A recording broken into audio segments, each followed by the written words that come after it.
Salam Vatan TV YouTube kanalının mehriban tomoshaçylary, hormatly tomoshaçylarymyz, bugün size ýetirmek isleýän habarlarymyzyň biri ýaşlarymyzy gyzyklandyrjak habar. Ýani Türkiýe Respublikasyna okamaly gitmek isleýän ýaşlarymyz talip wizasyny almak üçin nowatda durmazdan wiza merkezine ýutup bilerler. Buning üçin hökmany suratda Türkiýede okamak üçin okuwa kabul edilşi hatdy ýa-da talip downy tasdiklaýan resmi namalary görkezmelidir.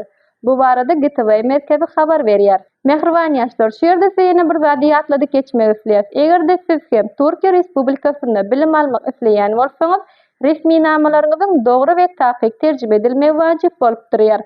Buning üçin bolsa Makul Hyzmat Terjime merkezine ýutup biljekdiňizi ýatlaýarys. Makul Hyzmat Terjime merkezi önämli we tiýiz wagtda siziň terjimelerinizi ýerine ýetirip berer. Habarlaşma üçin telefon belgisi 863 78 96 73 96 48 55.